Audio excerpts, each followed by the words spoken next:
She pulls a long piece of unflavored sewing thread taut between her flour-dusted fingers and slides it under a soft log of cinnamon dough. It is 1966, a small kitchen in upstate New York, and the percolator is bubbling on the back burner. These are the tricks food companies spent decades hoping you would forget. To understand why these tricks matter, you have to understand the world the 1960s homemaker was living inside. On one side, food corporations were flooding the market with flavor packets, canned gravies, and frozen convenience meals, telling women that scratch cooking was old-fashioned and exhausting. On the other side, Julia Child published Mastering the Art of French Cooking in 1961 and reminded millions of women that real cooking was something worth knowing. The 1960s homemaker was standing in the middle of that tug-of-war every single day. Here is a number that puts everything in perspective. In the 1960s, American families spent roughly 17.5% of their disposable income on food, according to USDA historical data. Today, that figure sits around 11%. That gap tells you everything about why 1960s homemakers stretched every ingredient with such precision and care. Saving bacon grease, whipping evaporated milk, tenderizing cheap chicken in pickle brine, these were not quaint hobbies. They were financial strategies practiced by women who understood exactly what was at stake if a meal failed. The 1960s was a transitional decade, but the real break came in the 1970s and 1980s. As women entered the workforce in large numbers, the microwave arrived as a domestic promise: fast, effortless, modern. Food corporations stepped into that gap with products that replaced not just labor but technique. The casual, unwritten transmission of kitchen knowledge, the kind passed from a mother's hands to a daughter standing beside her at the stove, quietly stopped happening. An entire generation grew up without ever learning that a heel of bread keeps brown sugar soft, or that thread cuts cleaner than any knife. Now here we are in 2026, and something interesting is happening. Grocery prices have climbed steadily. Shrinkflation has quietly shrunk packages while keeping prices the same, and a growing number of home cooks are looking back at what their grandmothers knew and asking why they ever stopped. Pre-chopped vegetables, pre-portioned spice packets, pre-flavored marinades. Every one of those is a step that a 1960s homemaker did herself for pennies, now sold back to us as a convenience surcharge. The frugality of that era is not nostalgia anymore. For a lot of families, it is starting to feel urgent. So let us start at the beginning, with the trick that opened this video. Trick number 1 is the thread or unflavored dental floss slicer. Before serrated pastry knives and wire cheese cutters became standard, women used a simple length of sewing thread or plain dental floss to slice soft foods cleanly.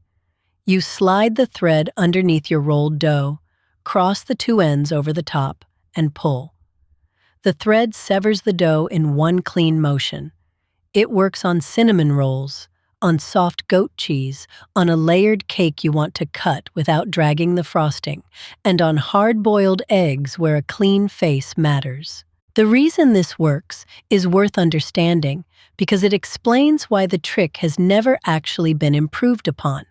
A knife blade, even a very sharp one, has width. When you press it down through soft dough, it compresses the layers before it cuts them, dragging, filling, and sealing the cut edges together so they bake unevenly.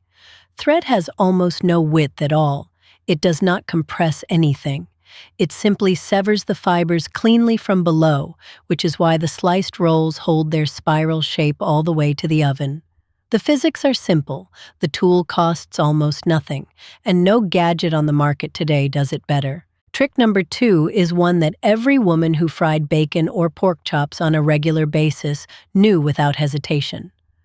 Before you add any food to a pan of hot oil, sprinkle a generous pinch of salt directly into the oil itself, not onto the food, into the oil. This single step dramatically reduces the violent popping and spattering that sends hot grease across your stovetop and onto your forearms. In a decade when kitchen burns were a common household injury and paper towels were not yet ubiquitous, keeping the stovetop clean and the cook unburned was a practical daily concern. The science behind the salt trick is straightforward and satisfying once you understand it. Grease does not pop because of the heat alone. It pops because of moisture. When water droplets trapped in or on your food hit hot oil, they vaporize instantly and violently, and that tiny explosion is what sends oil flying. Salt is hygroscopic, meaning it pulls moisture toward itself.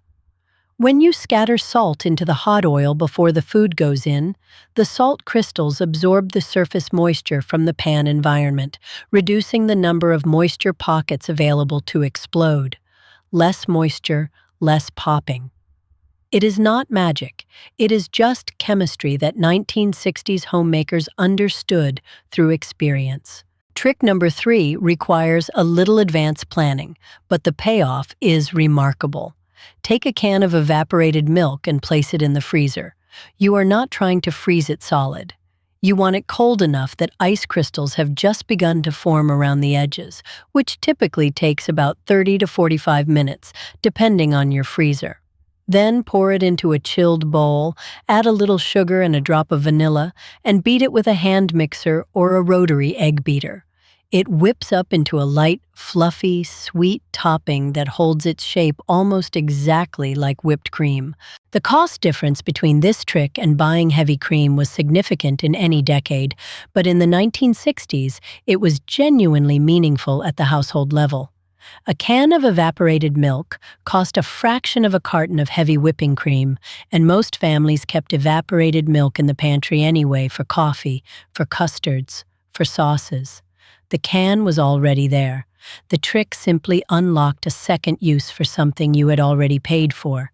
That layered thinking, finding 2 or 3 uses for every ingredient before it left the kitchen, was the quiet discipline that made 1960s cooking so economically efficient. There is something worth pausing on here before we move to the next trick. The evaporated milk whipped cream was never written down in most households. It did not appear on a recipe card tucked into a tin box. It was demonstrated, watched, absorbed. A daughter stood beside her mother at the counter and learned by seeing the frost on the can and the movement of the beater. The recipe was never written down, but every woman knew it by heart. That is the nature of so much of what we are covering today. These were not secrets kept in books. They were kept in hands. Trick number 4 is one that surprises people who have never encountered it and delights people who grew up watching it. When you have a cheap cut of chicken, thighs, drumsticks, bone-in pieces that need help before they hit the pan, you do not reach for an expensive bottled marinade. You reach for the pickle jar. The leftover brine from a jar of dill pickles is already acidic, already salted, and already deeply flavored. Soaking chicken in pickle brine for a few hours before cooking breaks down the muscle fibers in the meat, which is exactly what tenderizing does. The result is noticeably more tender, more flavorful chicken at 0 additional cost. Trick number 5 is the second use for that same pickle jar, and it is almost embarrassingly simple once you see it. After you have used the brine for tenderizing, or even if you have just finished a jar of pickles, do not rinse it out. Pour in a splash of vegetable oil, close the lid, and shake it. What you have just made is a vinaigrette. The brine already contains vinegar, salt, dill, and garlic. The oil emulsifies with it when shaken. You have a ready-made salad dressing from something that was headed for the drain. In the 1960s, bottled salad dressings were a growing market, and food companies were eager to sell you one. The pickle jar made that purchase unnecessary. The pickle brine tricks point to a broader principle that ran through the entire 1960s kitchen, one that is worth naming directly. Nothing with flavor left in it ever went down the drain. Not the pasta water, not the pickle brine, not the bacon grease, not the Parmesan rind, not the vegetable trimmings. Every liquid, every scrap, every leftover with any taste remaining was considered a resource, not a waste product. This was partly Depression-era thinking that carried forward into the post-war generation, and partly the simple arithmetic of a household budget where food took up nearly a fifth of all spending. Waste was not an option. Flavor was an asset. Trick number 6 brings us to one of the most iconic objects in the 1960s American kitchen, and one that has almost entirely vanished. On the back of the stove, near the burner but away from direct heat, sat a repurposed Folgers coffee can or a wide-mouthed glass jar.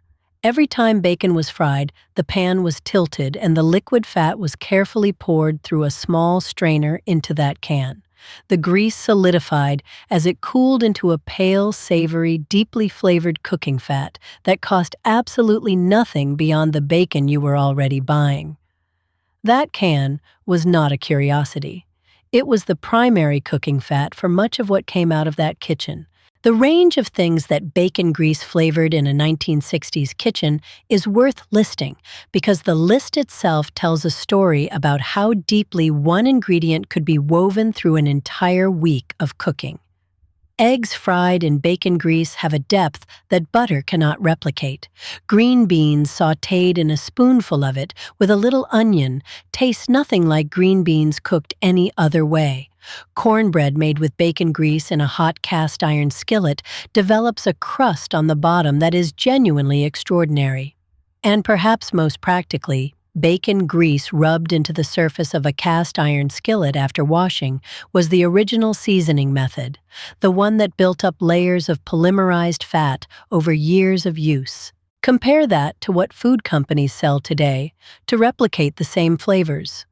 A small bottle of artificial liquid smoke runs about $4. Bacon-flavored seasoning packets, sold specifically to add to green beans or potato dishes, cost similar amounts and contain ingredients that would have been unrecognizable in a 1960s pantry. Pre-seasoned cast-iron conditioners in small tins are sold at specialty kitchen stores for prices that would have seemed absurd to a woman who had a can of free fat sitting on her stove. The 1960s homemaker was not missing out on flavor. She was producing it herself from something she already had, and food companies have spent decades selling her descendants a pale substitute. Trick number 7 is one that Clara returns to again and again on this channel because it is one of the clearest examples of an old tool that genuinely outperforms its modern replacement in a specific and important task. The food mill is a simple device, a metal bowl with small perforated holes in the bottom and a hand-cranked blade that presses food through those holes. For making tomato sauce or applesauce, it is not just comparable to a modern blender, it is measurably better. A food mill separates the sweet flesh from the seeds and skins as it works, pressing only the good part through while the bitter parts stay behind. The flaw in the blender for this particular job is worth understanding clearly. When you put whole tomatoes into a blender and run it, the blades do not separate anything. They pulverize everything together, seeds, skins, and flesh all at once. Tomato seeds and skins contain compounds that are noticeably bitter, and blending them in makes the sauce taste sharper and less sweet than it should. You can strain a blended sauce afterward, but you lose volume and you have already released the bitter compounds into the liquid. The food mill never lets them in to begin with. It is a one-step process that produces a cleaner, sweeter, more balanced sauce than any amount of blending and straining can match. The food mill was not a specialty item in 1960s kitchens. It was simply there, sitting on the counter or hanging on a hook near the stove, the same one a woman might have received as a wedding gift or inherited from her own mother. One bowl, one hand-cranked blade, a set of interchangeable discs with holes of different sizes, no cord to plug in, no motor to burn out, no blender jar to wash in 3 separate pieces. It did applesauce, tomato sauce, mashed potatoes, and pureed soups, all from a single tool that cost less than $1 at the hardware store. Canned vegetables were a staple in 1960s kitchens, but experienced homemakers knew the liquid inside the can was not doing the dish any favors. That brine carried excess sodium and a faint metallic undertone that came from the tin lining itself. The fix was simple and took about 30 seconds. You drained the can, then ran cold water over the vegetables in a colander until the water ran clear. The sodium rinsed away, the tin taste went with it, and what went into the pot tasted noticeably cleaner. No special product required, just the kitchen faucet. Wooden cutting boards absorb everything: onion, garlic, raw meat, fish, and no amount of soap and water fully erases those layers of odor once they have soaked into the grain. The 1960s solution was a cut lemon, nothing more. You sliced a lemon in half, pressed the cut face down onto the board, and scrubbed it across the surface in slow circles, letting the citric acid work into the wood. The smell lifted in under a minute. No chemical spray, no specialty wood cleaner, no product with a label, just the lemon that was already sitting in the fruit bowl. Brown sugar has a frustrating habit of turning into a solid brick the moment you need it for a recipe. In the 1960s, the fix lived right inside the bread box. A dry heel of bread, the end slice nobody wanted to eat, was tucked into the canister with the brown sugar and left there. The bread released just enough ambient moisture to keep the sugar granules from fusing together, and it did so slowly and steadily over days and weeks. The bread itself dried out completely in the process, but the sugar stayed soft and scoopable. The heel served its purpose without costing a cent. Before pasta became a weeknight staple in American homes, the starchy water left in the pot after boiling was almost always poured straight down the drain. But women who had learned from Italian neighbors or from post-war cookbooks knew that water was worth keeping. A ladleful stirred into a tomato sauce loosened it without thinning the flavor, and the dissolved starch helped the sauce cling to each strand of pasta instead of pooling at the bottom of the bowl. It also brought a silky body to the dish that no amount of added oil or butter could replicate. The pot itself was doing half the work. Celery was one of those vegetables that seemed to go limp within days of coming home from the grocery store, the stalks losing their snap and turning rubbery in the refrigerator crisper. The 1960s answer to this was a single sheet of aluminum foil. You wrapped the entire bunch tightly, pressing the foil snug around every stalk, and placed it back in the refrigerator. The foil blocked the ethylene gas that celery naturally releases, which is the very thing that accelerates its own deterioration. Wrapped this way, celery stayed crisp and snappable for up to 2 weeks. One piece of foil, used and reused, stretched the produce budget considerably. Ground beef was expensive enough in the 1960s that a pound of it had to go as far as possible. One of the most effective ways to extend it without anyone at the table noticing was finely grated raw carrot worked directly into the raw meat before browning. The carrot cooked down completely, its color invisible against the beef, its texture indistinguishable once browned. It added moisture, which kept the meat from drying out, and it added bulk, turning 1 pound of ground beef into a quantity that could comfortably serve 6 instead of 4. No one tasted carrot. Everyone tasted a satisfying, full-flavored meal. The carrot trick did not originate in the 1960s. It was older than that, rooted in Depression-era necessity when meat was genuinely scarce and families stretched every protein as far as it would go. What happened in the post-war years was that the trick survived even as incomes rose, because the women who had learned it during lean times did not unlearn it when times improved. Frugality was not a phase they passed through. It was a habit of mind, a respect for ingredients, a refusal to waste what had cost something to earn. The carrot stayed in the meatloaf long after the family could have afforded to leave it out. Before you mixed a single cup of flour into a bread dough, you tested the yeast. This was not optional in a 1960s kitchen. It was the first step, every single time. A small amount of warm water, a pinch of sugar, and the measured yeast went into a cup together and sat for 10 minutes. If the mixture foamed and bubbled, the yeast was alive and the dough would rise. If it sat flat and silent, the yeast was dead, and you had just saved yourself an hour of kneading and 2 hours of waiting for a loaf that was never going to happen. The test cost almost nothing. Skipping it could cost an entire afternoon. Yeast in the 1960s was sold in small paper packets or in compressed cakes, and neither was cheap enough to waste carelessly. A failed loaf meant wasted yeast, wasted flour, wasted time, and a family without bread for the evening meal. The proofing step was a form of quality control that cost the cook nothing but 10 minutes of patience.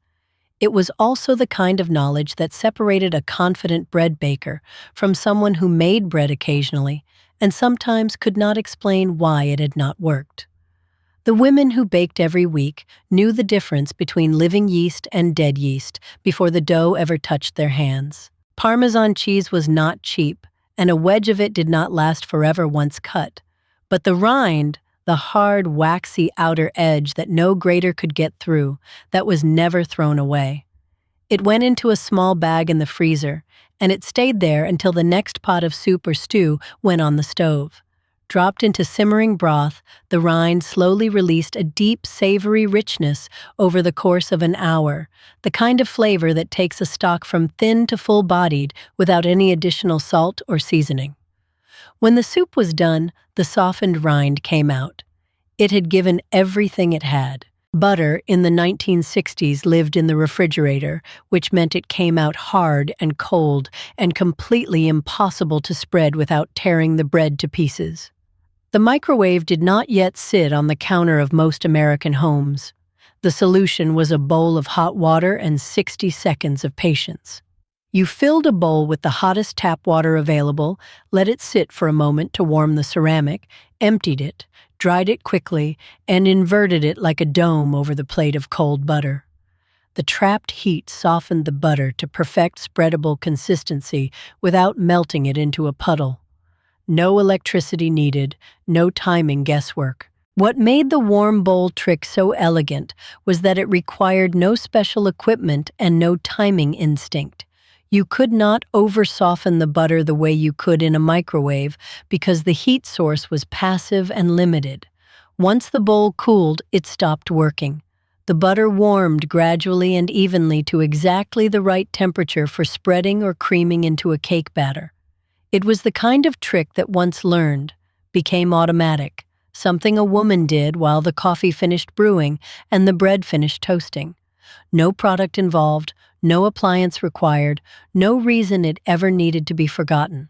Poached eggs have a reputation for being difficult, and the difficulty is real. The egg white wants to spread out in thin, ragged wisps the moment it hits the water, leaving you with something that looks more like a science experiment than a breakfast. The 1960s fix was a tablespoon of white vinegar added to the poaching water before the egg went in. The mild acid caused the egg white proteins to contract and coagulate more quickly, pulling the white inward around the yolk instead of drifting away from it.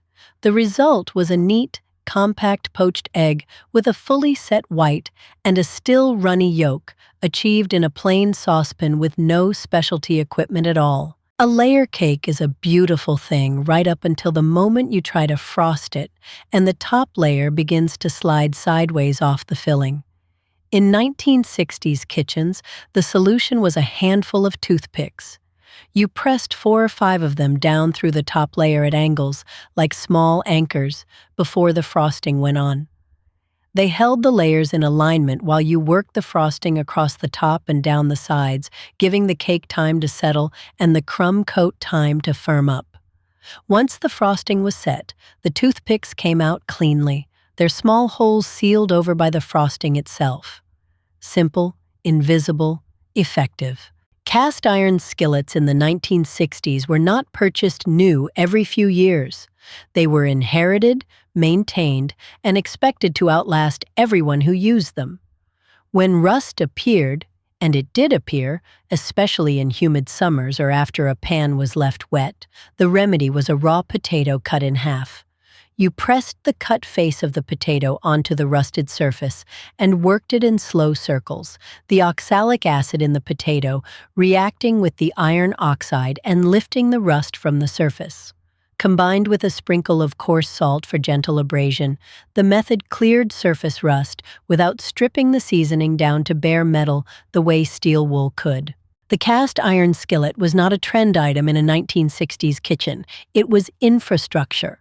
A well-seasoned pan represented years of accumulated cooking, layers of polymerized fat built up through hundreds of meals, creating a surface that was naturally non-stick, naturally flavored, and completely free of any coating that could chip or wear away. Women who inherited their mother's cast iron understood that they were receiving something that had been actively maintained for decades. The pan was wiped clean, never soaked, dried immediately over a flame, and given a thin coat of fat before being stored. That routine was not a burden. It was the price of a tool that never needed replacing. Salt clumping in the shaker was a minor but persistent annoyance in any kitchen with summer humidity, and in the 1960s there was no anti-caking product to buy at the grocery store. The solution was already in the pantry: a small amount of dry white rice, just a few grains, dropped into the salt shaker, absorbed the ambient moisture before it could reach the salt crystals. The rice grains were too large to fall through the shaker holes, so they stayed put and did their job invisibly. The salt poured freely, the rice lasted for months before needing replacement, and the entire fix cost nothing beyond what was already in the kitchen cupboard. The casserole dish that sat in the center of the 1960s dinner table was not a shortcut. It was a calculation. A small amount of chicken, beef, or tuna was combined with a starch, egg noodles, rice, or diced potato, and bound together with a cream sauce or a can of condensed soup, then baked until the whole thing set into something that could be cut and served in portions. A single chicken breast that might have fed 2 people as a standalone protein could feed a family of 6 inside a casserole. The dish was not born of laziness. It was born of arithmetic, the same arithmetic that governed every meal in a household where food took up nearly a fifth of the family income. The casserole as an economic strategy is worth sitting with for a moment because it runs directly counter to the way convenience food companies framed it in their own advertising. The marketing of the era presented the casserole as a modern, time-saving meal, something you could assemble quickly with canned ingredients and get on the table fast. But the homemakers who made casseroles every week were not primarily thinking about speed. They were thinking about protein yield per dollar, about how to make Tuesday's leftover roast feed the whole family on Wednesday, about feeding 6 people well on a budget that left very little room for waste. The convenience was incidental.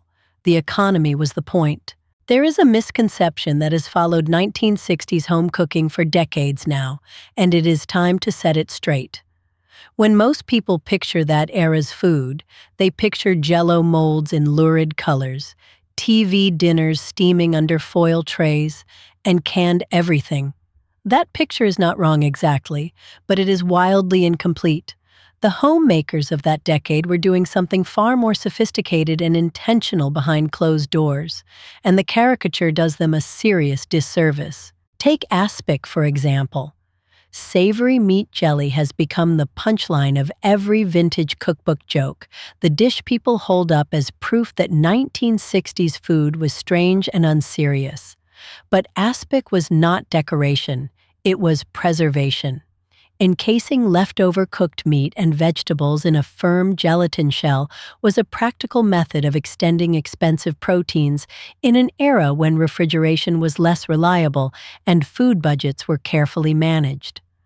The gelatin created a physical barrier that slowed spoilage. Before Tupperware became a household staple in every American home, gelatin was doing a version of the same job. It sealed out oxygen, which is the primary driver of spoilage in cooked proteins. A homemaker who had roasted a small chicken could fold the leftover meat into an aspic, and that dish would hold safely in the icebox for several additional days. She was not being eccentric. She was being precise. The technique had roots going back centuries, and she was simply continuing it. Now, here is the other misconception worth examining carefully, because it changes the whole story of this decade. The popular narrative says that American homemakers in the 1960s happily embraced convenience foods and traded their scratch cooking skills for the promise of ease.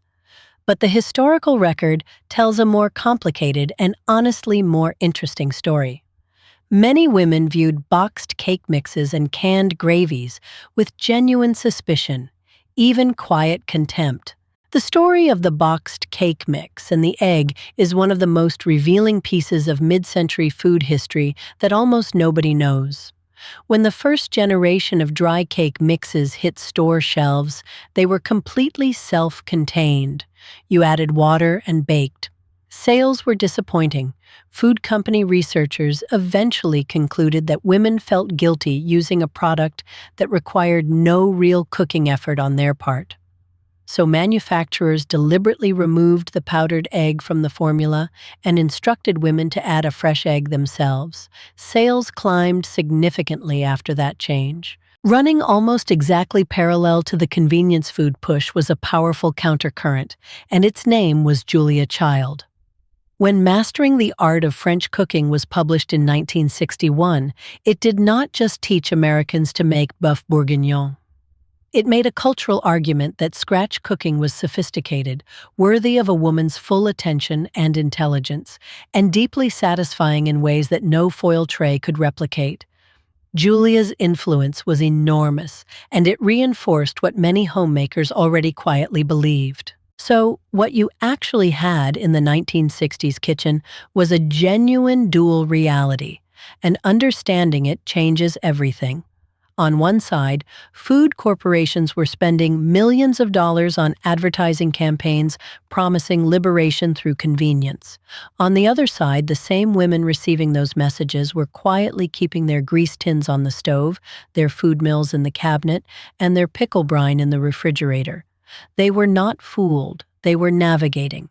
They took what was useful and quietly ignored the rest. Trick 22 is one that every budget-conscious 1960s homemaker knew by instinct, and it costs absolutely nothing. Before marinating a cheaper cut of steak, she would score the surface with a sharp knife in a shallow crosshatch pattern. Not deep cuts, just light surface scoring that broke through the outer membrane of the meat. This simple step dramatically increased the surface area in contact with the marinade, allowing the acid and seasoning to penetrate twice as deeply in the same amount of time. It turned a tough cut into something genuinely tender. Trick 23 is so simple it almost feels embarrassing to mention, but it is the kind of thing that disappears when nobody passes it down. When beating batter or dough by hand in a large mixing bowl, the bowl slides and spins on a smooth counter, and you spend half your energy just chasing it. The fix is a damp kitchen towel folded flat and placed under the bowl.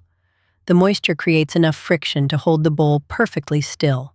No suction cups, no clamps, no gadget required, just a wet cloth that every kitchen already had.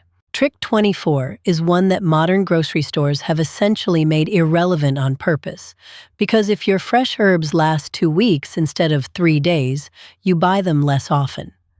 The trick is to treat fresh herbs exactly like cut flowers. Trim the stems at an angle, place them stem down in a small glass of cool water, and store them upright in the refrigerator. Parsley, cilantro, and mint, stored this way, stay genuinely fresh and fragrant for up to 2 weeks. A loose bunch of parsley tossed into the crisper drawer is wilted and yellow in 3 days. The herb storage trick was not just a clever idea. It was a genuine waste reduction strategy in an era when produce budgets were carefully watched. A bunch of fresh parsley that cost a few cents in 1963 was still a line item in the weekly household accounts. Letting it turn to slime in the bottom of the crisper drawer was a small but real loss. Keeping it alive and usable for an extra 10 days meant the family got full value from what they had purchased. Waste was not an abstract concept. It was money leaving the household. Trick 25 is one of the most satisfying in the entire list, and it requires exactly one ingredient and one piece of equipment you already own. If you have heavy cream and a clean glass jar with a tight lid, you can make fresh butter. Pour the cream into the jar, seal it, and shake it steadily for somewhere between 10 and 20 minutes, depending on the temperature of the cream. The fat globules collide, cluster, and eventually separate from the liquid completely.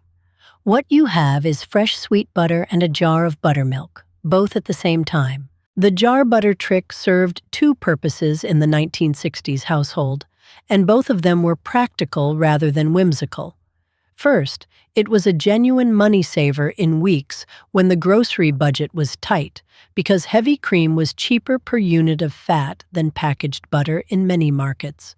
Second, and perhaps more importantly, it was a way to use cream before it turned.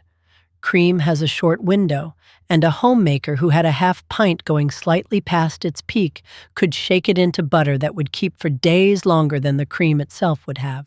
Step back for a moment and look at all 25 of these tricks together, because there is a pattern running through every single one of them that is worth naming plainly.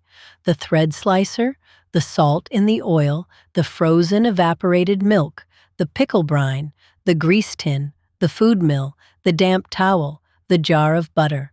Not one of them requires a package. Not one requires a brand name.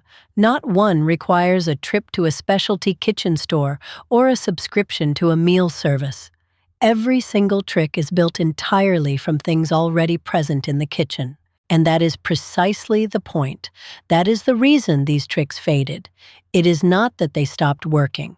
A piece of thread still slices a cinnamon roll more cleanly than any knife made today. Salt still absorbs the surface moisture that causes oil to pop. Frozen evaporated milk still whips. The tricks did not become obsolete. They became inconvenient for the companies that needed you to buy something instead. Your grandmother knew something they stopped teaching, and the stopping was not an accident. The broader pattern here is worth understanding clearly, because it reframes the entire story of convenience food marketing. The campaigns that flooded American kitchens in the 1960s were not targeting women's intelligence. They were targeting women's time. The pitch was never that scratch cooking was wrong or inferior. The pitch was that it took too long, that modern women had better things to do, that efficiency was a form of progress. It was a very effective argument, and it worked on a generation that was genuinely exhausted. What was lost in the 1970s shift was not the tricks themselves exactly. The tricks were still there in old cookbooks and in the muscle memory of women who had used them for 30 years. What was lost was the casual, unwritten transmission. The moment when a mother stood at the stove and her daughter watched without being formally taught. The offhand comment while rolling dough. The habit passed through proximity rather than instruction. That informal channel of knowledge closed when daughters left for offices and mothers stopped having apprentices in the kitchen. Your grandmother knew something they stopped teaching. That phrase carries real weight when you trace exactly how the teaching stopped. It was not a dramatic rupture. It was a quiet erosion. Each decade that passed with fewer women regularly cooking from scratch meant fewer opportunities for that sideways, informal transmission to happen. By the time the microwave became standard in American kitchens in the early 1980s, there was an entire generation of young women who had never seen a food mill used, had never watched bacon grease poured carefully into a tin, had never seen thread used to slice dough. The generational gap that opened in the 1970s had a specific shape. Daughters were entering the workforce in larger numbers than any previous generation, which meant less time in the kitchen and fewer hours standing beside a mother or grandmother watching how things were done. This was not a failure of those women. It was a structural shift in American life. but the side effect was that the kitchen knowledge that had passed woman to woman for generations suddenly had no reliable path forward. The chain broke not from indifference, but from absence. And corporations moved very deliberately into that gap. This is the part of the story that deserves to be said plainly. When the informal transmission of kitchen techniques slowed down, food companies did not simply offer convenience as an option. They offered their products as replacements for the techniques themselves. You no longer needed to know how to make a pan sauce because there was a flavor packet. You no longer needed to know how to stretch ground beef because there was a frozen, pre-portioned patty. The product did not just save time, it replaced the knowledge entirely. Here is the part that should make every one of us pause for a moment. In 2026, grocery prices have climbed so steeply that shrinkflation has become a household word. Shoppers are paying premium prices for bags of pre-washed salad, tubs of pre-minced garlic, and little foil packets of seasoning. Every single one of those conveniences is something a 1960s homemaker did herself, at the stove, for almost nothing. The markup is not on the food. The markup is on the technique she already knew. Think about what that actually means in practice. Pre-chopped onions, pre-portioned chicken breasts sealed in individual plastic trays, pre-flavored rice in a bag you microwave for 90 seconds. Each of those steps, the chopping, the portioning, the seasoning, used to happen at the kitchen counter as a matter of course. Nobody charged you for it because it was simply part of cooking. Today, every one of those steps has been quietly lifted out of your hands and sold back to you as a convenience surcharge, built invisibly into the sticker price. Close your eyes for just a moment and try to feel that kitchen. The percolator on the back burner, making that low, steady bubble that meant the morning was underway. The linoleum cool and smooth underfoot, worn soft in the paths between the stove and the sink. The Folgers tin sitting where it always sat, dark with months of saved bacon fat, waiting to do its work again. These were not romantic details. They were the working infrastructure of a household that wasted almost nothing and knew exactly what every ingredient was worth. And the women who ran those kitchens deserved to be seen clearly, not through a soft, focused lens of nostalgia, but as the genuinely skilled practitioners they were. They could read a sauce by its smell before it broke. They knew by touch whether bread dough had proofed long enough. They could stretch a pound of ground beef into a meal for 6 without anyone leaving the table hungry. That knowledge was not accidental. It was built up over years of daily practice, passed hand to hand, and it was real competence in every sense of the word. It would be dishonest not to say this plainly. The 1960s kitchen was not a golden age. The women who worked in it often had little choice about being there, and the labor was relentless, largely unacknowledged, and built into a social structure that had real and serious costs. That is all true, and it matters. But holding that truth does not mean we have to discard what those women built inside those walls. The constraints were unjust. The knowledge they developed within them was extraordinary. Both things are real at the same time, which brings us to something important. The tricks themselves are value neutral. Thread cuts soft dough cleanly regardless of what year it is or who is holding it. Salt absorbs surface moisture in hot oil, whether the cook is a 1962 homemaker or someone standing in a modern apartment kitchen tonight. A food mill still leaves bitter tomato seeds behind where a blender grinds them in. The techniques do not belong to any particular social arrangement. They belong to anyone willing to use them, and they work just as well right now as they ever did. So here is the question worth sitting with for a moment. Which of these tricks still live in your kitchen right now? Is there a heel of bread tucked into your brown sugar canister?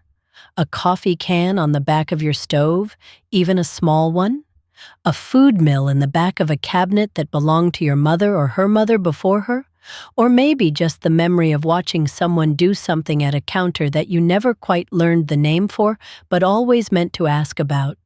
Those small things are worth more than they look. Look at the tools that carried all 25 of these tricks: a length of thread or unflavored floss, a pinch of salt, a hand-cranked food mill with a single metal bowl, a mason jar with a tight lid, a dry heel of bread, a repurposed coffee can, a cut lemon, a damp towel laid flat on a counter. That is the entire toolkit. No subscription required, no specialty store, no instruction booklet sealed in plastic inside a box that costs $40. Every single item on that list was already in the kitchen. Not one of them required a barcode. Not one carried a brand name. Not one needed a trip to a specialty kitchen store or a search on a shopping app. They were the kind of things that lived in a drawer, on a shelf, at the back of the pantry, and were simply reached for when the moment called for them. That ordinariness is precisely what made them invisible to the market. You cannot sell someone a trick they already know. And that is exactly why so much effort has gone into making sure those tricks were quietly forgotten. The food mill, the grease tin, the pickle jar with an inch of brine still in the bottom. One by one, across the 1970s and 1980s, these things disappeared from the counter, from the shelf, from the habit, replaced by a product that did something similar, cost something real, and required you to come back to the store when it ran out. The food mill still works, the pickle brine still tenderizes, the grease tin still flavors cornbread better than anything in a bottle. It disappeared from common use, but the technique itself never stopped being true. What reclaiming these tricks actually means in practice is straightforward and worth saying plainly.